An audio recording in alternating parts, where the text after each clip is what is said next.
Ravi de vous retrouver au compte de ce journal. Bonsoir à tous. Au sommaire, initialement fixé au 15 septembre 2025, la rentrée scolaire a été reportée au 6 octobre 2025. Le ministère de l'Enseignement préuniversitaire et de l'Alphabétisation l'a annoncé dans la matinée de ce mardi à travers un communiqué rendu public. Des raisons ont été évoquées par le département pour justifier sa décision. Après la nouvelle, des syndicalistes de l'éducation se réjouissent du report. Détail à suivre. Au Soudan, un glissement de terrain a fait plus de 1000 morts selon un groupe armé contrôlant la zone. Le drame s'est produit dimanche dans le village de Tarassin, dans la région du Darfour Ouest. Selon un communiqué publié ce lundi, tous les habitants du village auraient trouvé la mort. Un seul survivant retrouvé. C'est tout pour le sommaire.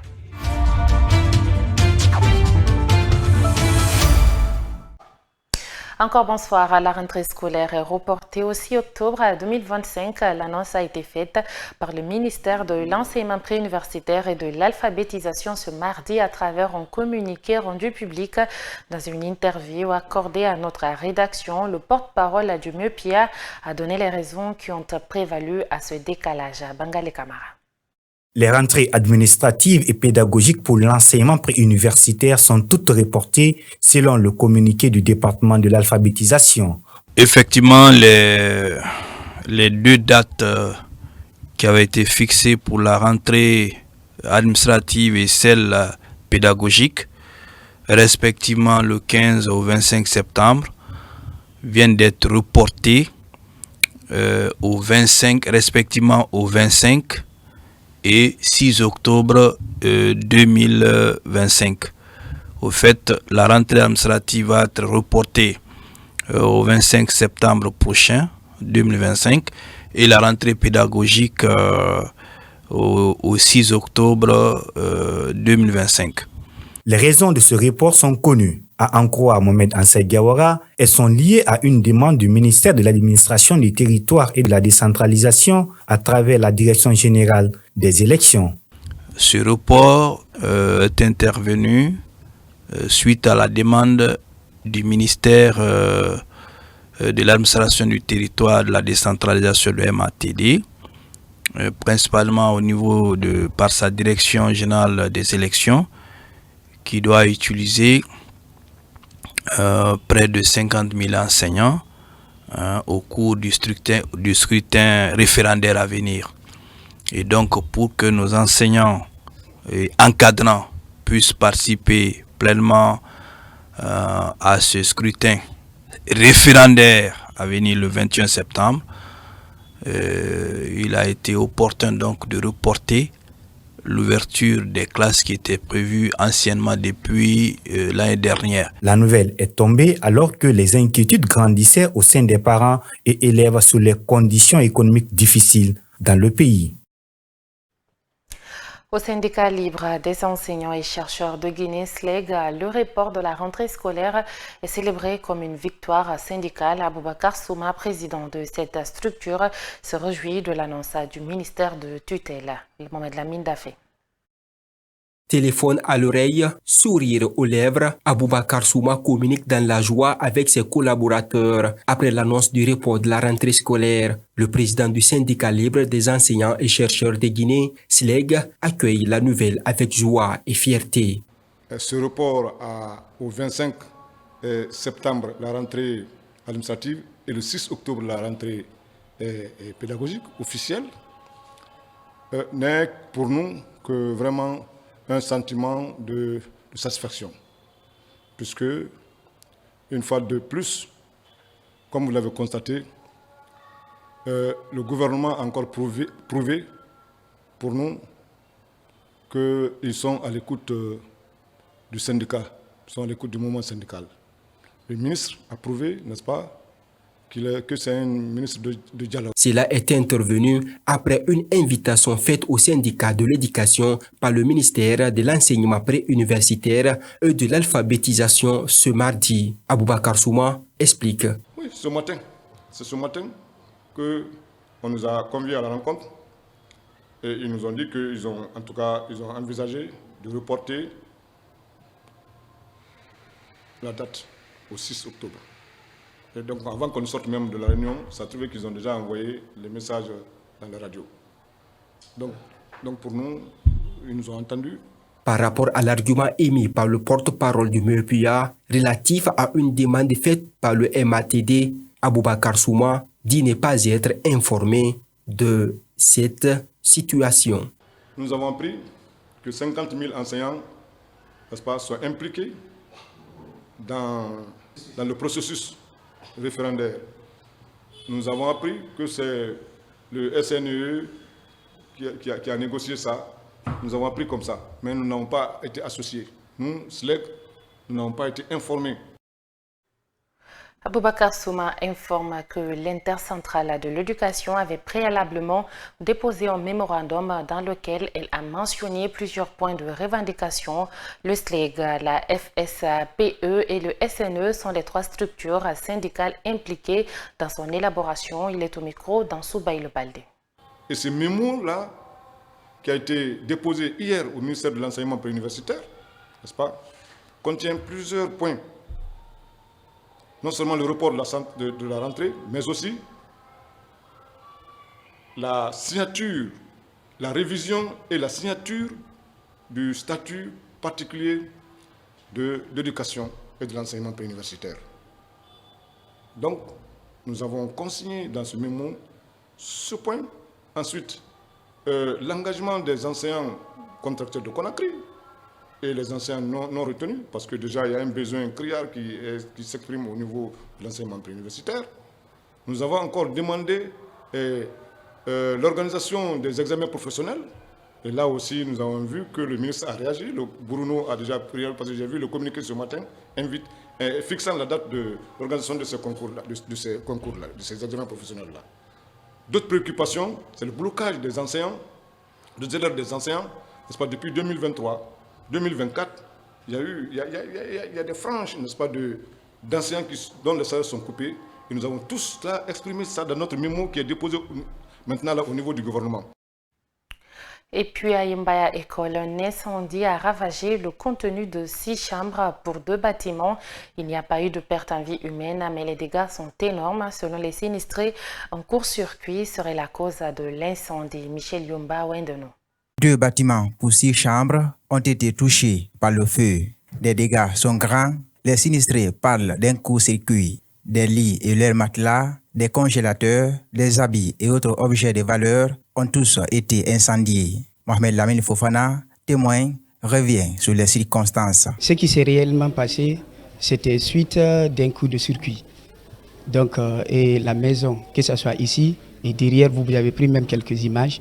Donc, on était au dehors et puis on a vu la flamme monter et aussi avec les fumées.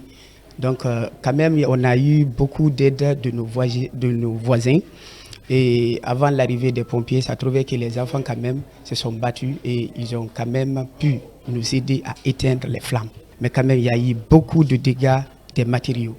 Il n'y a pas eu de perte en vie humaine, témoigne Ibrahima Souli Touré, mais il dit avoir tout perdu dans sa chambre.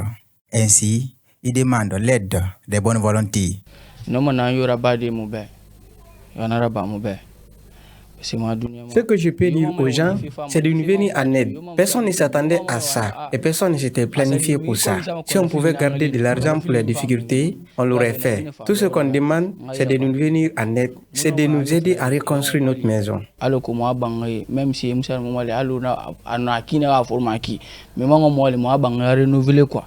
Cet autre incendie vient d'allonger la liste des sinistres de ce genre à Conakry et environ. Dans l'actualité africaine, le flux financier illicite entraînant chaque année des pertes estimées à 88 milliards de dollars pour les États africains, compromettant ainsi le financement de secteurs essentiels tels que l'éducation et la santé. C'est ce que révèle un rapport publié ce dimanche par l'Union africaine. Ces transactions qui échappent à l'impôt prennent diverses formes, notamment le blanchiment d'argent, la corruption, le financement du terrorisme ou encore les transferts illégaux de capitaux vers l'étranger. Dibabari.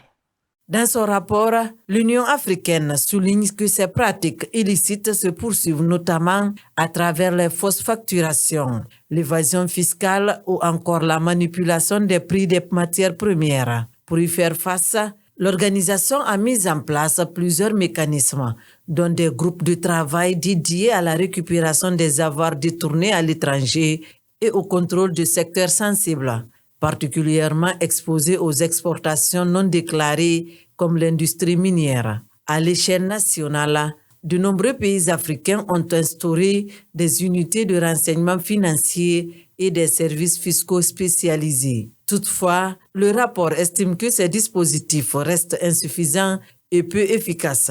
Les experts de l'UA pointent un manque de coordination entre États, la faiblesse des cadres juridiques et de l'application des lois, ainsi qu'une dépendance à des normes internationales souvent inadaptées aux réalités du continent. La multiplication des conflits, les effets du changement climatique qui pèsent sur les budgets, mais aussi les tensions géopolitiques mondiales, dont les guerres favorise, selon eux, la progression des transactions opaques. Résultat, les flux financiers illicites ont augmenté de 76% en 10 ans. Et puis ce mardi 2 septembre en République démocratique du Congo, Mutamba a été condamné à 3 ans de travaux forcés et 5 ans d'interdiction d'accès à toute fonction publique pour détournement de fonds publics. L'ex-garde des Sceaux, Constant Mutamba, a été reconnu coupable par les juges de la Cour de cassation de Kinshasa d'avoir tenté de détourner près de 20 millions de dollars américains dans le cadre d'un marché pour la construction de nouvelles prisons à Kisangani. Ce soir également, nous vous amenons sur les traces des esclaves du château Elmina sur la côte ghanéenne.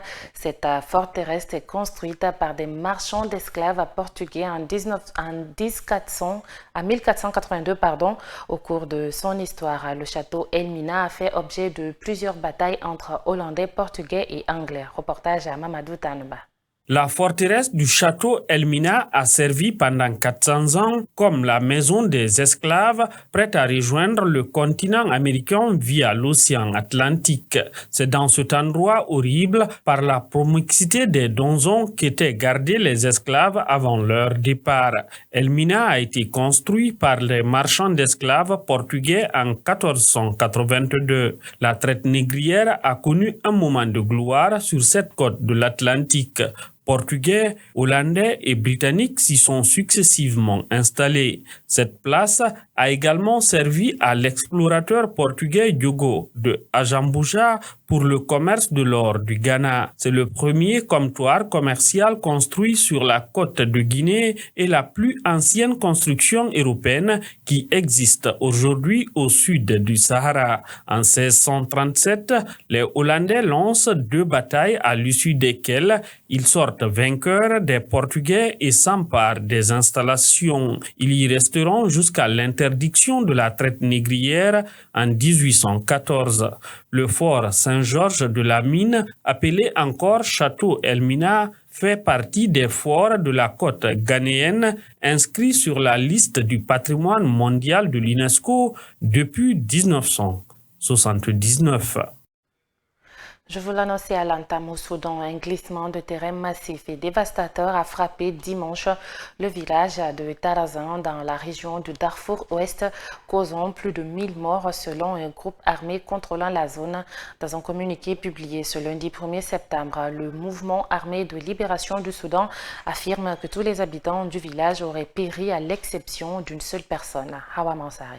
Cet éboulement massif s'est produit dans le Djebel Marar, à l'ouest du Soudan, détruisant entièrement le village de Tarasin. Selon le mouvement armé de libération du Soudan, qui contrôle la zone, plus d'1 millier d'habitants ont trouvé la mort. Une seule personne aurait survécu. Le gouverneur du Darfour parle d'une tragédie et appelle à l'aide internationale. Mais cette région montagneuse en proie à la guerre civile depuis 2023 reste largement coupée du reste du monde. Entre les combats qui entravent l'accès et la famine déjà déclarée dans plusieurs zones, la catastrophe prend une dimension encore plus sombre. Au-delà des chiffres, c'est toute la fragilité d'un pays à genoux qui se révèle. Le Soudan s'enfonce dans une spirale où la guerre tue, la famine écrase et désormais la terre elle-même s'effondre sur ses habitants.